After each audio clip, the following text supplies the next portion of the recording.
Hi అండి, welcome to crazy recipes. నేను మీ మాదిరిని. ఇవాళ మన టేస్టీ రెసిపీ ఏంటంటే పాలకోవా అండి. అదే దూద్ పేడ అండి. మనం పావు కప్పు పాలతోటే ఈ పాలకోవాని చాలా టేస్టీగా తయారు చేసుకోవచ్చు, అది కూడా కేవలం 15 నిమిషాల్లో. ఎలా తయారు చేసుకోవాలో, ఏమేమి ఇంగ్రీడియంట్స్ కావాలో చూద్దామా. ముందుగా మీరేం స్టవ్ వెలిగియద్దండి. ఇలాంటి వెడల్పాటి నాన్ స్టిక్ ప్యాన్ ని తీసుకోండి. దాంట్లోకి ఒక పావు కప్పు పంచదారని యాడ్ చేసుకోండి. అలాగే ఒక పావు కప్పు మాత్రమే పాలని యాడ్ చేసుకోండి. ఇలాగా పావు కప్పు పాలతోటే మనం పాలకోవాని చక్కగా తయారు చేసుకోవచ్చు. 20 పాలకోవా బిళ్ళలు మీకు వస్తాయి. ఇలాగా ఈ రెండు కూడా బాగా కలిసేలాగా కలుపుకోవాలి. పాలని మనం ముందుగానే కాగపెట్టి చల్లార్చుకోవాలండి. ఆ కాగపెట్టిన చల్లార్చిన పాలని మాత్రమే యాడ్ చేసుకోవాలి. ఇలాగా మీరు మిక్స్ చేస్తూ ఉన్నారే అనుకోండి, పాలల్లోకి పంచదార అంతా కూడా బాగా కలిసిపోతుంది. వేడి పాలల్లోకి ఈ పంచదారను వేసి కరిగించకూడదు. పాలకోవా మనకి కలర్ చేంజ్ అవుతుంది.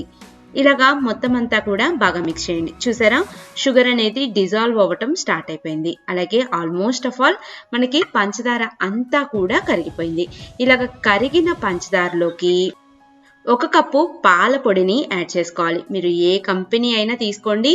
ముందుగా 1/2 కప్పు పాల పొడిని యాడ్ చేస్తున్నాను. తర్వాత మిగిలిన 1/2 కప్పు పాల పొడిని మళ్ళీ యాడ్ చేసుకుందాం. ఇలాగ కొంచెం కొంచెం వేసుకుంటే ఉండలనేవి కట్టకుండా బాగా కలుస్తుంది. మీకు ఈ పాల పొడి వీడియో కావాలన్నా కూడా నేను కింద డిస్క్రిప్షన్ బాక్స్లో ఇస్తానండి. ఆల్రెడీ మన వీడియోస్లో మిల్క్ పౌడర్ రెసిపీ అనేది నేను చేశాను, తప్పకుండా చూడండి. చాలా ఈజీగా తయారు చేసుకోవచ్చు, కెమికల్స్ అనేది ఏమీ లేకుండా.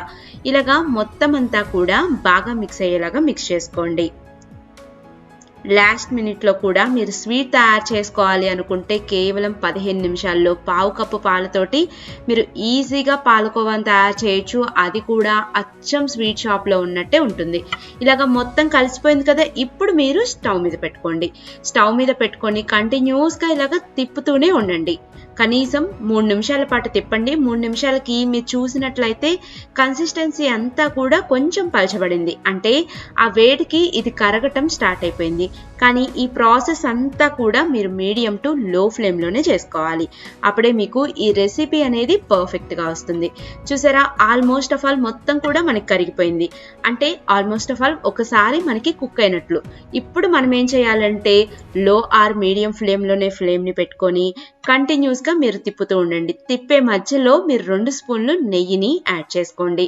ఇలాగ నెయ్యి యాడ్ చేసుకోవటం వల్ల మనకి పాలకోవా రుచి చాలా టేస్టీగా ఉంటుందండి. మీరు అబ్జర్వ్ చేసినట్టయితే నెయ్యి అంతా కూడా కరిగిపోయింది.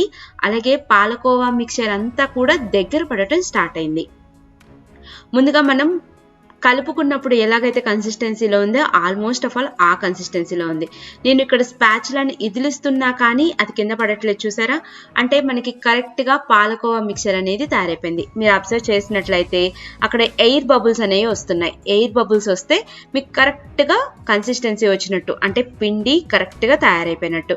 ఇప్పుడు వెంటనే మీరు స్టవ్ ఆఫ్ చేసుకోవాలి. స్టవ్ ఆఫ్ చేసేసి మీరు ఒక ప్లేట్లోకి తీసి పక్కన పెట్టుకోండి. చూసారా, ఇలాగ గోరువెచ్చగా ఉన్నప్పుడు, అంటే కొంచెం వేడిగా ఉన్నప్పుడే మీరు దీన్ని సెట్ చేసుకోండి. చేత్తో పట్టుకోవటం కష్టం అవుతుంది అంటే కొంచెం అప్పడాల కర్రతో అయినా ఇట్లాగా నొక్కండి. ఇలాగ నొక్కటం వలన పాలకోవా మొత్తం కూడా బాగా సెట్ అవుతుంది. ఇలాగ సెట్ అయ్యాక ఇంకొంచెం 1/2 స్పూను, మళ్ళీ ఇంకొక 1/2 స్పూన్ నెయ్యిని మళ్ళీ దీని మీదకి రాయండి. ఇలాగ రాసిన తర్వాత ఇంకొక 2 నిమిషాల పాటు ఇదంతా బాగా మిక్స్ అయ్యేలాగా మిక్స్ చేసుకోండి. మనకి పాలకోవా మిక్చర్ అయితే తయారైపోయింది. మన చేతులకి ఏదైతే నెయ్యి ఉందో ఆ నెయ్యిని రాసుకోండి. అలాగే 2 చేతుల మధ్యలోకి ఇలాగా చిన్న చిన్న ఉండలుగా తయారు చేసుకొని ఒక వేలితోటి జస్ట్ ఇలాగా ఇంప్రెషన్ ఇవ్వండి. మనకి దూద్ పేడ ఉంటుంది కదా షేప్, ఆ షేప్ అనేది వస్తుంది. ఇదే ప్రాసెస్లో మిగిలిన వాటన్నిటినీ కూడా మనం తయారు చేసుకుందాం. ఎంత ఈజీగా తయారు చేసుకోవచ్చండి. కాకపోతే మీరు గుర్తుపెట్టుకోవాల్సిన పాయింట్ ఏంటంటే ఇది వేడిగా ఉన్నప్పుడే మీరు ఉండల్లాగా తయారు చేసుకోవాలి. అలాగే ఇట్లాగే ఇంప్రెషన్ ఇవ్వండి, చాలా పర్ఫెక్ట్గా వస్తుంది. చూసారా ఎంత టేస్టీగా మనకి పాలకోవా బిళ్ళలు తయారైపోయినాయో. ఇలాగే అన్నిటినీ కూడా తయారు చేసుకొని సర్వింగ్ ప్లేట్లోకి సర్వ్ చేసుకుందాం. ఇవి మీకు కనీసం 15 నుంచి 20 రోజులు నిల్వ ఉంటాయి, అది కూడా పాడైపోకుండా. మీరు కావాలంటే దీని మీద స్వీట్ పేపర్, అంటే స్వీట్ సిల్వర్ పేపర్ ఉంటుంది కదా, ఆ సిల్వర్ పేపర్ని కోట్ చేసుకొని మధ్యలోకి డ్రై ఫ్రూట్స్ని పెట్టుకోవచ్చండి.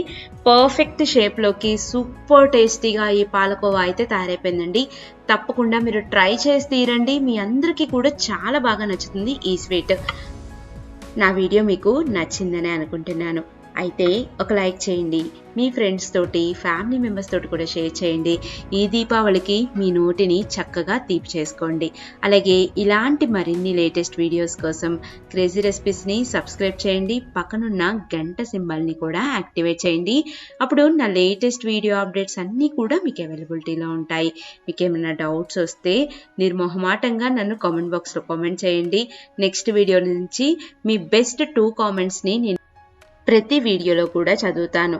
అలాగే మీకేమన్నా డౌట్స్ ఉంటే నేను ప్రతి ఆదివారం కూడా 1 గంట నుంచి 2 గంటల లోపు లైవ్కి వస్తానండి. ఆ లైవ్లో మీ డౌట్స్ అన్నీ కూడా క్లియర్ చేసుకోవచ్చు. Thank you for watching my videos. Bye bye.